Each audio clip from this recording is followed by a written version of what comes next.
Una vez más, bienvenidos a la casa de Dios, aquí a Iglesia Bautista La Vid. Y a los que acompañan por internet también bienvenidos. Si hay miembros que nos están viendo porque están enfermos en su casa, hermanos, bienvenidos. Estamos orando por ustedes, esperemos que nos acompañen aquí pronto. El mensaje hoy se titula El Milenio, reinando en victoria. Hermanos, el milenio es uno de los temas más emocionantes y controversiales en la Escritura. Cuando se menciona el milenio, ya uno puede pensar en esperanza, hay ciertas expectativas de victoria, de ser vindicados por el Señor Jesucristo, pero también puede traer un poco de confusión y incertidumbres, porque solamente en capítulo 20 de Apocalipsis, versículos del 1 al 10, es donde el milenio es mencionado directamente en la palabra de Dios. Entonces no hay muchos pasajes que nos dan luz sobre el milenio. Sí hay muchos pasajes en el Antiguo Testamento, profecías que hablan de la venida del reino del Mesías, pero se complica porque no siempre sabemos cómo interpretar esos pasajes. Por ejemplo, uno de esos pasajes es Zacarías capítulo 14, que Martín Lutero, si saben quién fue él, uno de los reformadores en el siglo XVI, en su comentario sobre el libro de Zacarías, en su primer comentario, Zacarías tiene 14 capítulos. Él terminó su comentario en capítulo 13 y dijo nada del capítulo 14. Cuando revisó él su comentario unos años después, cuando llegó al capítulo 14, esto es lo que él dice sobre Zacarías 14. Él dice, aquí, en este capítulo, yo me rindo, porque no estoy seguro de lo que el profeta está diciendo.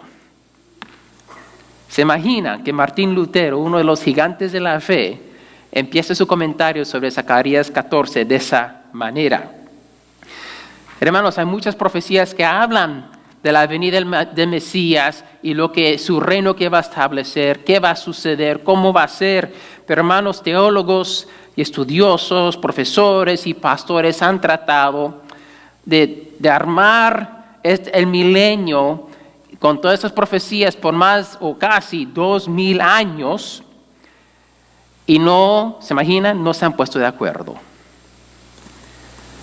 Y probablemente nunca lo harán hasta que Cristo venga y nos muestre exactamente lo que va a suceder. Entonces, hermanos, aunque esto es verdad, tenemos que recordar que Apocalipsis es profecía. Y que la profecía es una revelación, pero una revelación a la misma vez escondida. Pero aún así tenemos que intentar entender e interpretar Apocalipsis 20, porque Jesús nos los ha dado. Él nos dio esta palabra porque Él nos quiere decir algo. Y aunque quizás no podamos decir con 100% de seguridad, esto es exactamente lo que va a pasar en tal orden, en tal manera, Jesús todavía nos quiere enseñar algo a través de este pasaje. Entonces tenemos que acercarnos con un poquito, sino mucha humildad, entendiendo que hay ciertos misterios que no vamos a entender hasta que Cristo venga y ponga todo en su lugar. Aún así, sí podemos entender el propósito principal de este pasaje y encontrar ánimo y para proclamar el Evangelio. La idea central de este pasaje, capítulo 20, del 1 al 10 de Apocalipsis, es esto: que los santos resucitados gobernarán con Cristo por 1000 años y luego vencerán todo el mal de una vez por todas. En tantas palabras, ganamos en Cristo Jesús. Tenemos que entender que al final Cristo va a gobernar sobre todo y sus santos reinarán con Él. Tenemos que entender que toda la maldad de este mundo fluye del corazón humano. El problema no está allá afuera, en el mundo. El problema está acá adentro, en el corazón del ser humano. Y entender que en el final toda maldad será vencida y será borrada de la tierra. Entonces, hermanos, les invito a que se pongan de pie. Vamos a leer Apocalipsis 20, versículos del 1 al 10. Sigan en sus Biblias. Estoy leyendo de la Biblia de las Américas. Dice así la palabra de Dios. Y vi a un ángel que descendía del cielo con la llave del abismo y una gran cadena en su mano. Prendió al dragón, la serpiente antigua, que es el diablo y Satanás, y lo ató por 1000 años. Y lo arrojó al abismo y lo cerró y lo selló sobre él, para que no engañara más a las naciones hasta que se cumplieran los 1000 años. Después de esto debe ser desatado por un poco de tiempo. También vi tronos y se sentaron sobre ellos y se les concedió autoridad para juzgar. Y vi las almas de los que habían sido decapitados por causa del testimonio de Jesús y de la palabra de Dios, y a los que no habían adorado la bestia ni a su imagen, ni habían recibido la marca sobre su frente ni sobre su mano, y volvieron a la vida y reinaron con Cristo por 1000 años. Los demás muertos no volvieron a la vida hasta que se cumplieron los 1000 años. Esta es la primera resurrección. Bienaventurado y santo es el que tiene parte en la primera resurrección. La muerte segunda no tiene poder sobre estos, sino que serán sacerdotes de Dios y de Cristo y reinarán con él por 1000 años.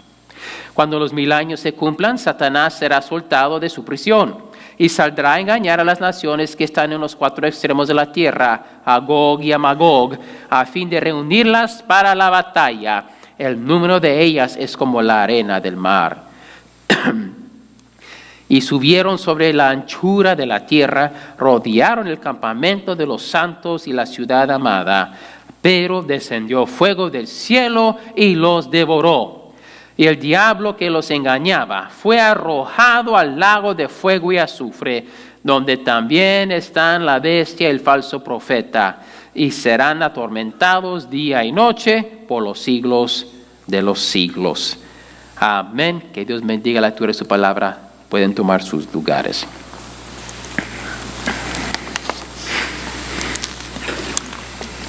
Hermanos, antes de entrar en este pasaje, necesitamos un marco interpretativo. Cuando hablamos del milenio, ya tenemos que tener un marco para saber cómo interpretarlo, porque si no, no vamos a poder abarcar nada. Y hay 3 marcos donde la iglesia ha tratado de interpretar el milenio. Hay 3 maneras de acercarse al pasaje para entonces tener una manera de entender y sacar un significado teológico de este pasaje. Y hay 3 maneras de interpretar el milenio, mis hermanos. Lo vamos a cubrir los 3 rapidito y luego les voy a compartir mi convicción sobre cuál marco y donde yo creo que es la manera apropiada de interpretar este pasaje. A la misma vez tenemos que entender que la escatología, aunque es importante y somos llamados a estudiarlo y entenderlo lo mejor que podamos, no es lo más importante. Lo más importante es el Evangelio, la proclamación de Cristo, hombre, Dios, resucitado al tercer día, y que en Él hay salvación, y que en Él vamos a reinar de la manera que uno lo quiera ver. La escatología, pueden tener hermanos y hermanas en Cristo, que tenemos una diferente manera de ver las cosas, de organizarlas, marcos distintos, y todavía somos hermanos y hermanas en Cristo. Si viene un teólogo, un pastor, y te dice, este marco es correcto, los otros 2 son incorrectos, les diré, como dicen los mexicanos, aguas. Si Martín Lutero dice, yo no tengo idea de qué está hablando Dios aquí, ahora un hombre hoy en día que es más que él, hermanos, cuidado. Tengamos humildad, y vamos a entrar y cada uno puede llegar a su propia convicción, conclusión, pero vamos a ver, ¿ok? El primer marco para interpretar esto es amilenarismo. Amilenarismo. Amilenarismo es que no hay el milenio. Otra manera es postmilenarismo, que la venida de Cristo es al final del milenio. Y la tercera manera es premilenarismo, que Cristo viene antes del milenio. Vamos a ver amilenarismo. Amilenarismo es que no hay milenio. Básicamente, el milenio es ahora, es la era de la iglesia. Estamos viviendo el milenio hoy. El milenio es algo simbólico de un tiempo indefinido entre la resurrección de Cristo y su segunda venida. Y la iglesia está entonces sirviendo al Señor, proclamando el Evangelio, y será eso durante el milenio, y en un momento Cristo regresa. Satanás, según esta manera de entender el milenio, sí, él está encadenado, y por eso la iglesia tiene la libertad de proclamar el Evangelio sin estorbo. Una de las cosas con amilenarismo es esto, que Israel falló, su pacto entonces ya no cuenta, y todas esas promesas y profecías ya no tienen valor. Ahora la iglesia tiene la tarea de tomar el Evangelio y llevarlo a las naciones y hacer lo que Israel no pudo. Entonces, eso es una de las cosas que a mí no me gusta personalmente del amilenarismo, que Israel entonces ya, todas las profecías según ellos, ya no tiene valor. El otro marco es postmilenarismo, donde Jesús regresa después del milenio, no antes. Así como la iglesia predica el Evangelio, la idea es esta: con el tiempo, la mayoría del mundo, si no todo el mundo, va a recibir el Evangelio. Se va a establecer un reino milenio donde todo el mundo adora a Jesús. Todo el mundo se convierte a Cristo casi literalmente, y al final del milenio Cristo viene y habrá entonces el juicio. Lo que me gusta de esta posición es la fe o la creencia en el poder del Evangelio de transformar vidas y la sociedad, el mundo, que el Evangelio es el poder de Dios para la salvación. Las profecías sobre Israel no se cumplen literalmente, pero se cumplen espiritualmente en la iglesia. El tercer marco, hermanos, es premilenarismo, que Cristo viene antes del milenio. Cristo, ya vimos en capítulo 19, Él vence la bestia en Armagedón, echa la bestia y su profeta en el lago de fuego, y después Él establece su reino por 1000 años, y con sus santos reinan 1000 años. Y al final tienen una batalla final con Gog y Magog, que son todos los enemigos del pueblo de Dios. Ahora, hay dos sabores de premilenarismo que tiene que ver con el rapto. Hay el premilenialismo, donde creen que el rapto es al principio de la tribulación. Aquí está el problema, mis hermanos: solo hay un pasaje que habla del rapto. Así como solamente hay un pasaje que habla del milenio, solamente 1 Tesalonicenses 4:17 dice que seremos nosotros recogidos con el Señor en el aire, pero no nos dice cuándo.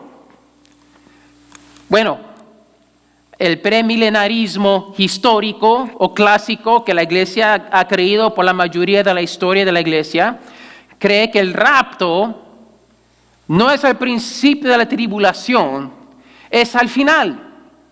Que cuando Cristo regresa y se abre los cielos y Él viene, en ese momento todos los cristianos son arrebatados y están en caballos blancos y regresan a la tierra con Cristo en ese momento. Esa ha sido la posición de la iglesia durante la mayoría de la historia. Eso quiere decir que la iglesia estará en la tierra durante todas las plagas, los sellos, las trompetas y las copas de ira. Pero en el último siglo, o el siglo al final del siglo XIX, se presentó la idea del pretribulacionista, que no, el rapto no es el final, es antes de la tribulación. Y la iglesia será arrebatada antes de la tribulación, no va a pasar por la tribulación. Y el pueblo judío durante la tribulación va a haber un avivamiento espiritual e Israel va a volver a Cristo. Y al final van a ser unidos cuando Cristo venga y establezca su reino físico aquí en la tierra. Uno de los problemas con eso es que la Biblia no menciona dos venidas de Cristo. No habla de una venida secreta donde Él arrebata su iglesia y regresa una segunda vez al final de la tribulación. Entonces, hermanos, otra vez, amilenarismo, no hay milenio, estamos en el milenio, cualquier momento Cristo regresa. Postmilenarismo, el evangelio un día va a convertir todo el mundo, el milenio, una era oro de cristianismo sobre este mundo vendrá y Cristo vendrá al final. Eso es postmilenarismo o premilenarismo. Cristo va a regresar y establecer su trono aquí en la tierra por 1000 años, reinando físicamente y cumpliendo todas las profecías a Israel. Hermanos, mi convicción es esta. Yo he decidido poner mi bandera en premilenarismo clásico, pero no voy a quitar mi mano de la bandera por si acaso lo tengo que mover en el futuro. Pero yo creo, por dos razones principales, que Cristo va a regresar y establecer su reino físicamente por 1000 años, y que antes de eso la iglesia se va a quedar y va a estar aquí en la tierra durante la tribulación. Y cuando Él regresa, en un momento somos arrebatados y regresamos a reinar con Él. Dos razones por las cuales yo tengo esa convicción. Número uno, yo creo en el cumplimiento literal de las profecías del Mesías, del pacto davídico que Dios ha dado a su pueblo. Cristo, como un descendiente de David, tiene que reinar físicamente en esta tierra para ser fiel a su pueblo Israel. Leímos Isaías 65 en esta mañana, donde el lobo y el cordero pasarán juntos. No habrá ni mal ni dañarán en todo mi santo monte. Si leen Isaías 65 y 66, el final de Isaías, Él habla de que Él va a hacer unos cielos nuevos, una tierra nueva, y que en esa tierra nueva todos van a estar juntos bajo el Mesías. Eso no se puede cumplir si no hay un Mesías reinando aquí en la tierra. O si Dios dice, ¿sabes qué? Como la regaron Israel, eso ya no cuenta. Dios es fiel, Él es bueno. Zacarías 14, aunque les dije que es difícil de interpretar Zacarías 14. Si lo leen, hermanos, apunta a esa referencia, Zacarías 14. Zacarías 14 dice que un día Jehová va a destruir todos sus enemigos y ser rey sobre la tierra. ¿Cuál tierra es esa? Es esta. ¿Saben qué? En Zacarías 14 profetiza que Jesús va a descender del cielo en el monte de Olivos y va a entrar por esa puerta del norte de Jerusalén. Bueno, ¿saben que los musulmanes creen esa profecía? Los musulmanes creen tanto en esta profecía en Zacarías 14 que cuando ellos tomaron la ciudad, ellos pusieron un cementerio en ese lado de la ciudad y cerraron esa puerta con ladrillos. Se puede ver la puerta que está cerrada con ladrillos porque ellos piensan, un hombre santo como Jesús no puede atravesar sobre un cementerio. Él se va a ensuciar. No pueden los judíos tocar cuerpos muertos. Y por eso pusieron el cementerio ahí, para que él no pueda entrar y esta profecía no se cumpla. Qué poco entienden. Pero el punto es esto, ellos creen que esa profecía es verdad. Yo creo que esa profecía es verdad. Los discípulos creían que esa profecía era verdad. Busquen Hechos capítulo 1. Muchas veces enfocamos en versículo 8 de Hechos 1, donde dice que cuando recibimos el poder, cuando el Espíritu Santo vendrá sobre nosotros, ¿verdad? Pero antes de eso, ellos no están preguntando por el Espíritu Santo. Mira lo que los apóstoles están preguntando en versículo 6, 1:6 de Hechos. Entonces los que estaban reunidos le preguntaban diciendo: Señor, ¿restaurarás en este tiempo el reino de Israel? ¿Qué están preguntando? Dios, todas las promesas a Israel, tu reino aquí en la tierra, lo que hemos visto en Isaías, en Zacarías, en Ezequiel, y que dice Jesús: no os corresponde a vosotros saber los tiempos ni las épocas del Padre ha fijado con su propia autoridad. ¿Qué dijo? No, eso es espiritual, eso no se va a cumplir, fallaron el pacto viejo. No, ¿qué dice? Para ustedes no se preocupen por el tiempo. Preocúpense por qué, ser mis testigos hasta que llegue ese tiempo. Por eso yo creo que Jesús tiene que venir en persona y reinar en la carne aquí, en esta tierra, premilenarismo.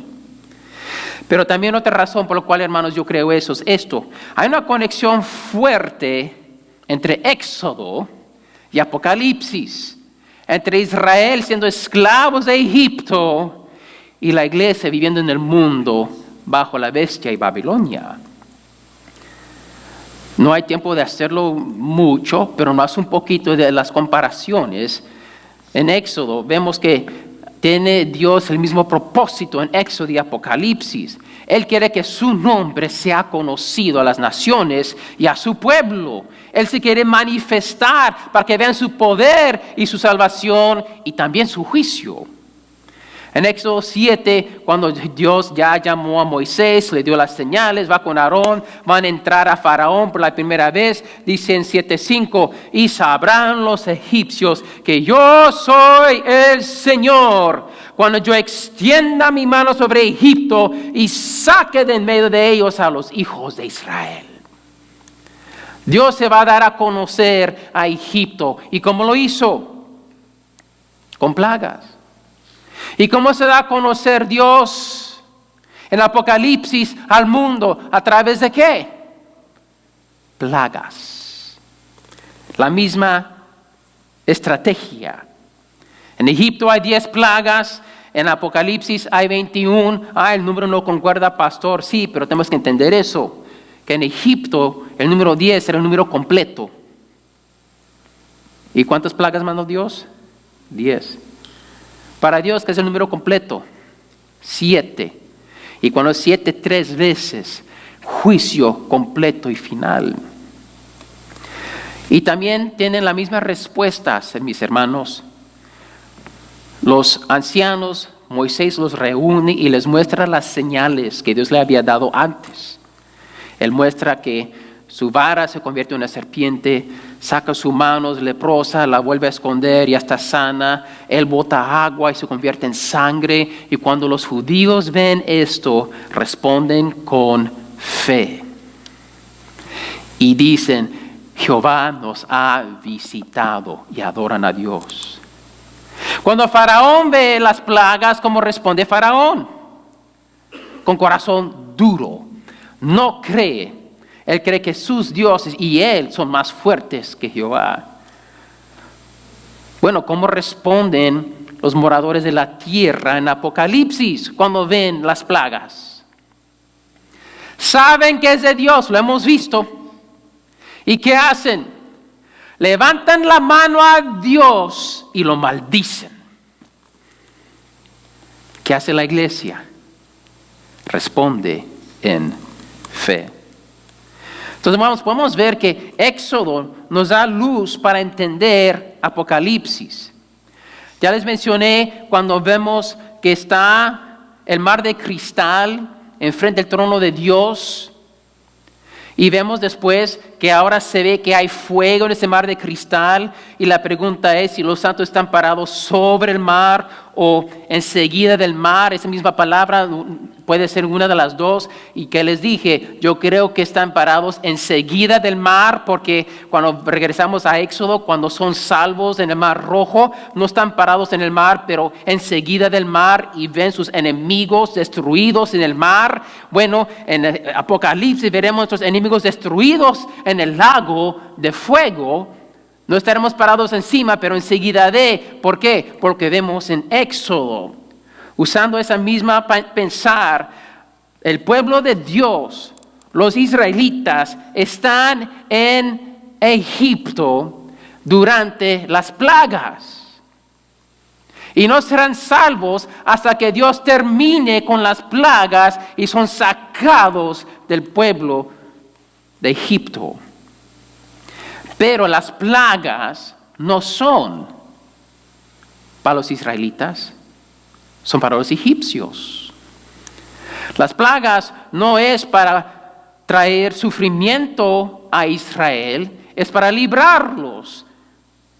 Los objetos de la ira de Dios son los egipcios y Faraón.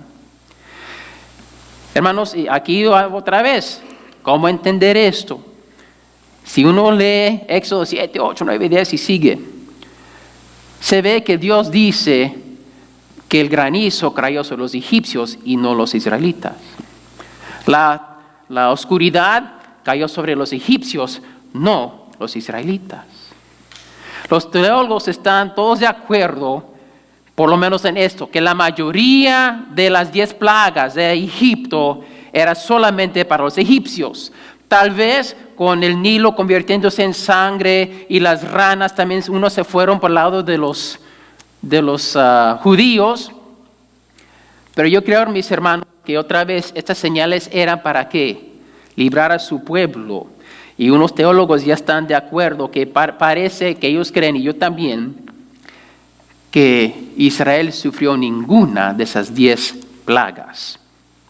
Él quiere librar su pueblo, no lo estaba haciendo sufrir. Él quiere demostrar su poder a Egipto y juzgarlos a ellos, no a su pueblo. Y vemos en Apocalipsis 12, que regresar ahí y repasarlo, que Dios prepara un lugar en el desierto para su pueblo y los protege y los cuida de Satanás. Él prepara un lugar por 3 años y medio durante la gran tribulación para proteger a la mujer. ¿Quién es qué? El pueblo de Dios. Ahora, el pueblo de Dios sí va a sufrir durante la tribulación, pero no a las manos de Dios, a las manos de la bestia. Recuerda en Éxodo que cuando Faraón se enojó con Moisés, le dijo, tienen que hacer más ladrillos y no les vamos a dar paja. Tienen que trabajar más y estaban sufriendo más. Y se enojaron con Moisés. Hoy nos viste a librar y nos está haciendo la vida miserable. Pero no fue Dios quien hizo eso. ¿Quién fue? Faraón. De la misma manera, Dios va a traer las plagas en Apocalipsis, no sobre su pueblo, pero sobre los moradores de la tierra. Y la bestia y los moradores de la tierra, en rencor y en enojo contra Dios, van a perseguir al pueblo de Dios. Pero a las manos de sus enemigos no sufren bajo la mano de Dios. La liberación viene al final de las plagas en Éxodo, no antes. La liberación viene en particular después del Mar Rojo. En Apocalipsis, la liberación viene al final de las 7 copas en Armagedón, a la mano de Cristo. Entonces, hermanos, esa es mi convicción. Premilenarismo clásico, que Cristo va a regresar, reinar físicamente aquí 1000 años. Antes de eso, la iglesia sí va a pasar por la tribulación, pero va a sufrir no bajo las manos de Dios y las plagas, pero bajo las manos de la bestia y del gran dragón rojo. Entonces, ahí está nuestro marco. Ahora podemos ir al pasaje. ¿Qué les parece? Versículos del 1 al 3, Satanás es atado y encadenado, echado al abismo por 1000 años. Mira quién lo echa, es un ángel, ni es Jesucristo. Un ángel lo agarra y lo echa. Hermanos, si un ángel puede agarrar a Satanás y echarlo, encadenarlo, imagínate el poder del Hijo de Dios, del Dios en el trono. Satanás sí es poderoso, pero en comparación a Dios es nada. Importante recordar eso, mis hermanos. Ahora Satanás está ahí, no puede hacer nada por 1000 años, y ahora viene Jesucristo, y Él pone tronos, y los que son designados se sienten en esos tronos para reinar con Él, y ahí está la resurrección de los santos, y reinaremos con Cristo por 1000 años. Unos estarán en tronos, y dice que esta es la primera resurrección en versículo 6, interesante porque es la única resurrección. Entonces, si no estás en esta, no la vas a hacer. Pero todos los santos que son resucitados son inmortales. Tienen su cuerpo resucitado, su cuerpo espiritual, dice 1 Corintios 15. Nunca más van a morir, dice aquí, dice versículo 6, la muerte segunda no tiene poder sobre estos, sino que serán sacerdotes de Dios y reinarán con Él por 1000 años. Entonces los santos, nosotros tenemos inmortales, nuestros cuerpos resucitados, aquí en esta tierra, y vamos a ser sacerdotes y vamos a gobernar. Bueno, ahora viene la pregunta. Si vamos a reinar, ¿a quién vamos a gobernar? Y si somos sacerdotes, ¿para quién lo vamos a hacer? ¿Dónde están las personas que vamos a nosotros reinar con Cristo? La única opción que yo veo, mis hermanos, es el sector civil que sobrevivió la guerra de Armagedón. Porque si leemos capítulo 19, dice que los pájaros van a comer las carnes de reyes, comandantes, hombres grandes, los hombres de guerra. No va a ir todo el mundo a Armagedón, va a ir los ejércitos del mundo a Armagedón. Jesucristo con su palabra los destruye todos, pero todavía quedan habitantes en la tierra que son seres humanos no resucitados. Si esto es el caso, va a haber gente resucitada, que serán todos los cristianos, y personas que sobrevivieron Armagedón. Y entonces vamos a seguir nosotros ahora reinando desde Jerusalén a las naciones, como todas las profecías dicen. Que Cristo va a reinar con una vara de ¿qué? De hierro. ¿A quién? Las naciones. Y sus santos resucitados reinarán con Él. El mundo va a seguir igual. Jesús va a restaurar todo. Y va a haber esas dos personas resucitadas y no resucitadas. Los que no son resucitados van a seguir viviendo, van a casarse, pueden tener hijos. Pero va a ser un reinado perfecto. Todo lo que el mundo dice que quiere, justicia, que no haya corrupción, que haya prosperidad, que no haya hambre, va a venir en el milenio, aquí, en esta tierra. Va a haber una paz mundial. Imagínate Jesucristo, el Rey perfecto, reinando todo el mundo. Sus santos resucitados, libres del pecado, sirviéndole a Él, gobernando alrededor del mundo también. Un reino perfecto por 1000 años. Será una era de oro a nivel mundial, económico, social, en cualquier manera que tú puedes imaginar. Eso será el milenio, porque Satanás va a estar atado y no va a poder interferir, ni engañar, ni tentar. Pero llegamos al versículo 7. 1000 años son 1000 años y se acabarán. Y Satanás, versículo 7, será soltado de su prisión. ¿Y qué va a hacer él? Otra vez, él va a tratar y no va a tratar, Él va a engañar ¿a quién? A las naciones. No a los resucitados, pero a los no resucitados que hemos estado gobernando por 1000 años. Los va a engañar a todos, los que están en los 4 extremos de la tierra, a Gog y a Magog. Hermanos, Ezequiel 38 y 39 nos pueden ayudar a entender quién es Gog de Magog. Gog es un nombre. Magog es de donde viene este hombre Gog. Él es mencionado en Ezequiel 38 y 39. No hay tiempo de leer todo en Ezequiel 38 y 39. Léanlo.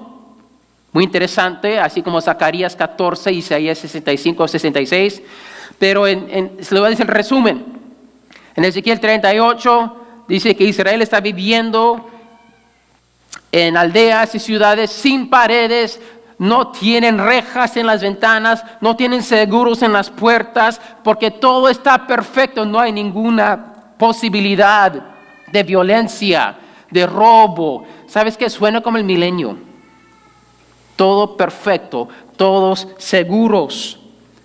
Pero después Gog de Magog decide que es tiempo de atacar el pueblo de Dios.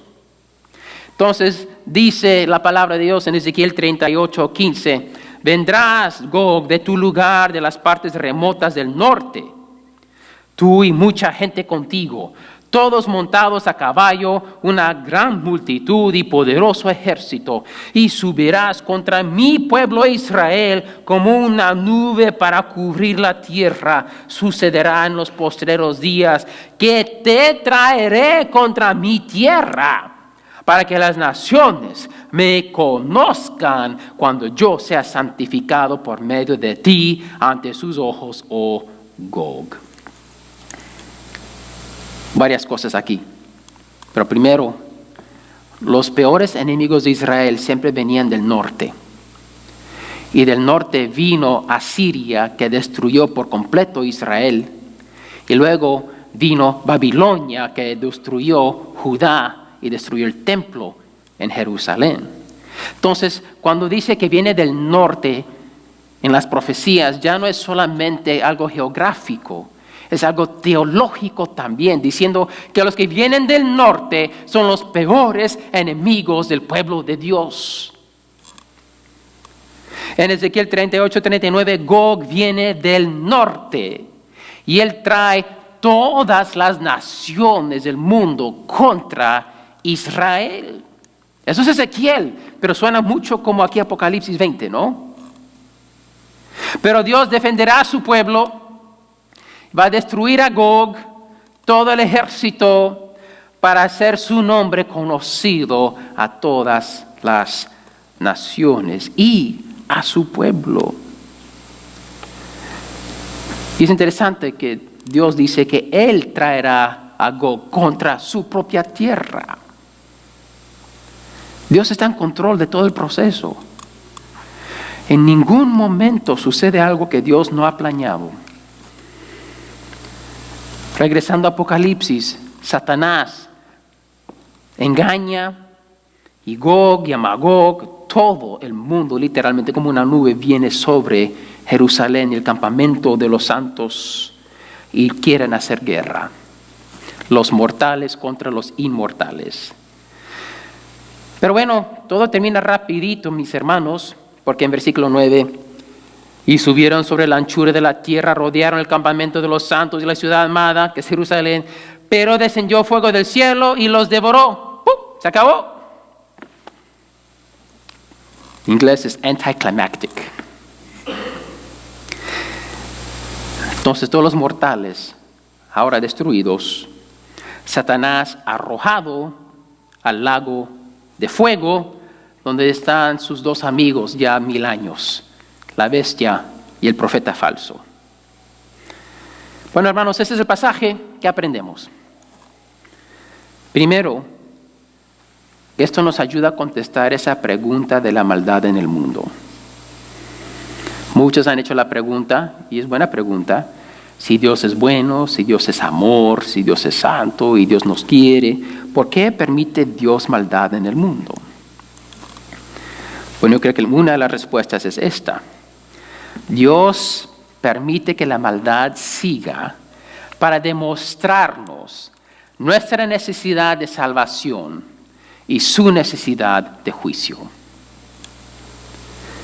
Somos tan duros de corazón que nos cuesta aceptar el juicio de Dios. Queremos enfocar tanto en su amor, en su perdón, que no queremos pensar en su santidad y su juicio. Y Dios en su misericordia permite la maldad a llegar hasta este punto, a Gog y Magog, para demostrar, ¿saben qué? La maldad es tan mala que el juicio es necesario. Después de todo esto va a estar bien claro que Dios era justo en su juicio.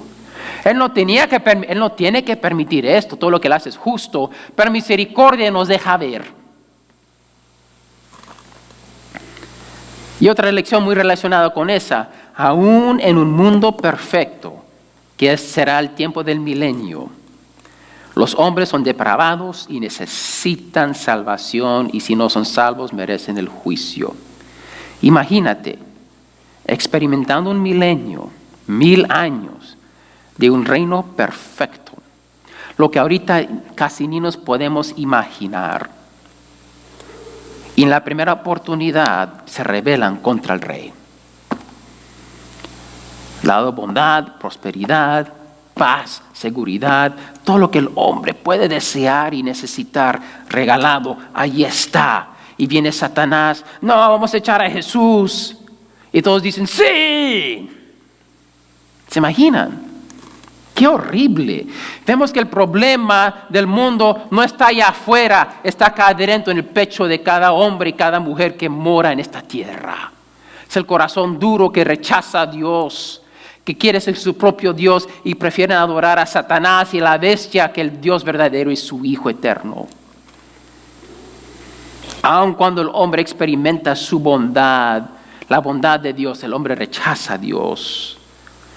Si el hombre no se arrepiente y cree en el Evangelio, la única opción que queda es el juicio justo de Dios.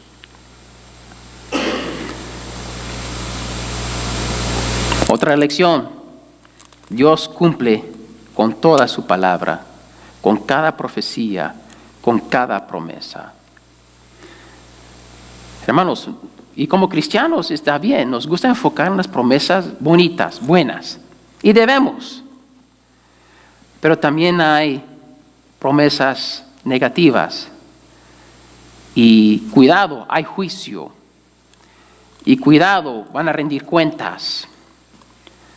Dios cumple cada una de sus promesas. Y tenemos que entonces estar conscientes de todas sus promesas y predicar el Evangelio completo. Dios también, hermanos de la elección, siempre está en control.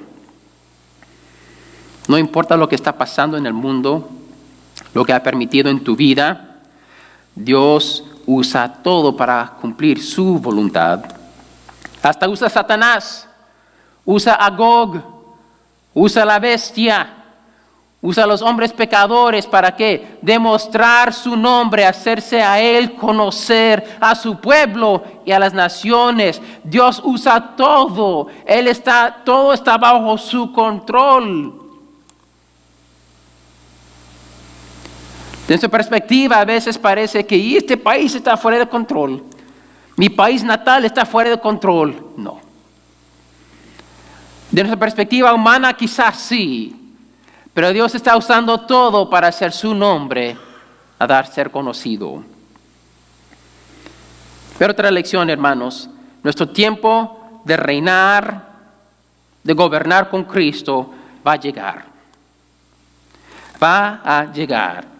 Ahorita estamos sirviendo al Señor, esperando su regreso. Amén. Y a veces nos podemos desanimar porque se tarda. Cuando Él llegue, vamos a ser recompensados y tener la oportunidad, los que hemos sido fieles, a reinar con Él.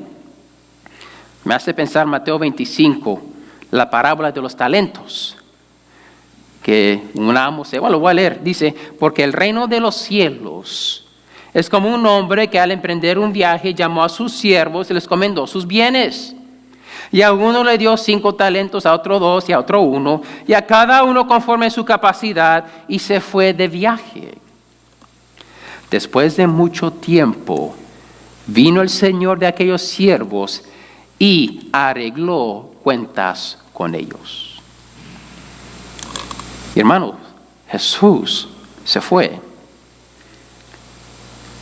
Nos ha dado todo lo que tenemos para servirle a Él, para trabajar, para expandir su nombre, su reino. Y cuando Él regresa, ¿qué va a hacer Él? Se va a arreglar cuentas con nosotros. Ese es el milenio. Para ver si reinamos con Él o somos unos de los más bajos. ¿Saben que en el reino de los cielos no es una democracia, no es socialismo, no es comunismo, tampoco es capitalismo, es una teocracia? Es un reino con un rey, y el rey es Jesús. Y el rey quiere sus siervos más fieles cerca de él y les da más encargo, y después los que son menos fieles están más lejos y más lejos, y así va de Jesucristo bajo todos sus siervos.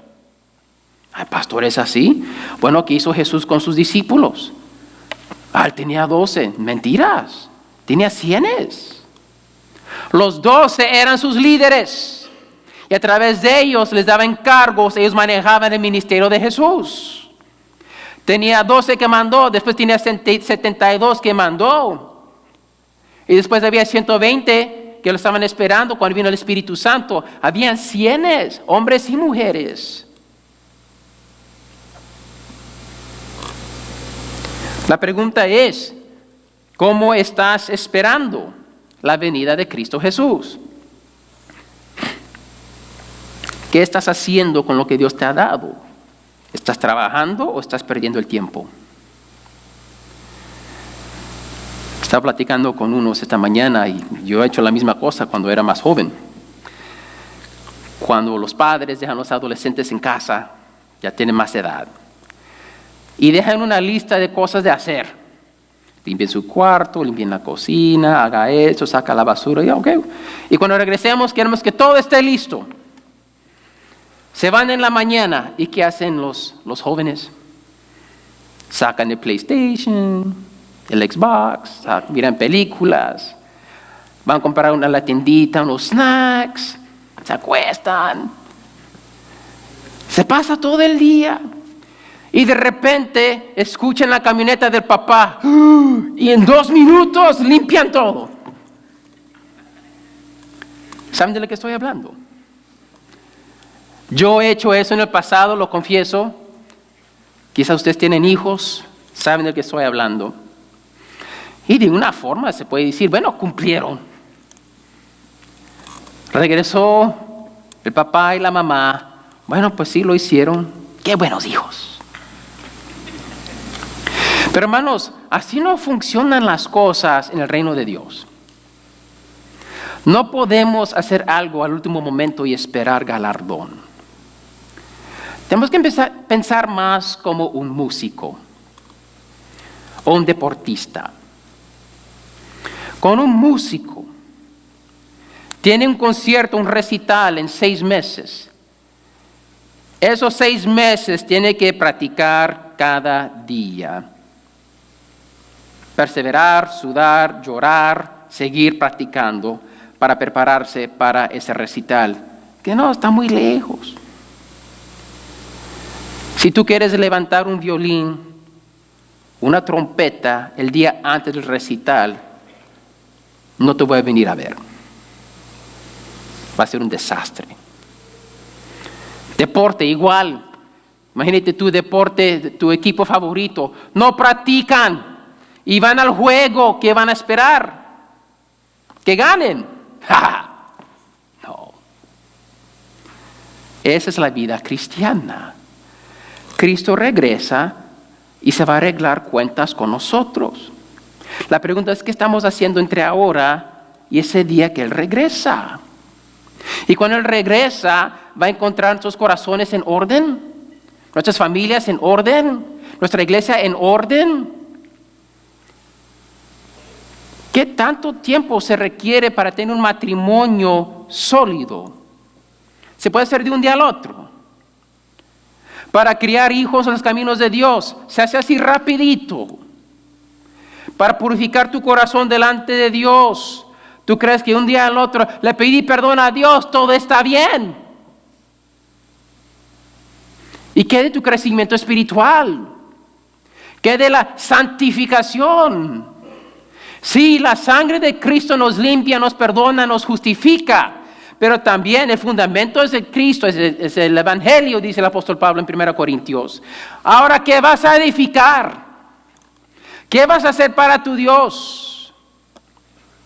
¿Qué le vas a ofrecer cuando Él viene por ti? ¿O vas a oler a humo? Me salvé, pero apenitas. Y estarás en el milenio, en el reino de Dios, pero estarás al final de la fila. Los primeros serán últimos, los últimos serán primeros. Los que sirven al Señor y lavan los pies de otros, se someten a Cristo y le sirven fielmente, serán los primeros en el milenio. ¿Dónde quieres estar tú? Está en tus manos. Mateo 25, Dios te ha puesto talentos en tus manos, tu vida, tus recursos, tu tiempo, si tienen hijos, si tienen familia. Quizás tomará mucho tiempo, pero Cristo regresa. ¿Estás listo? ¿Estás lista? ¿Estás entusiasmado que Cristo viene? ¿O es Babilonia demasiado seductora? Sí, yo quiero que Cristo venga, quiero ser el milenio, pero que se espere un ratito porque, mire esto acá, yo quiero tener esa experiencia primero. Yo quiero tener estas cosas primero. Y después puedo tener las dos. Eso se llama infidelidad. Un hombre que quiere dos mujeres. ¿Qué llamamos eso? Adulterio. ¿Qué llama la palabra de Dios? Adulterio espiritual, idolatría. Vamos a orar.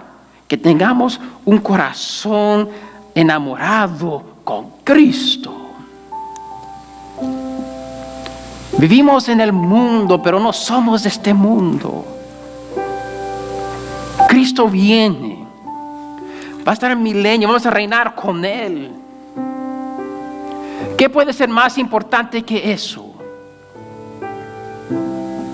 Nada. Absolutamente nada.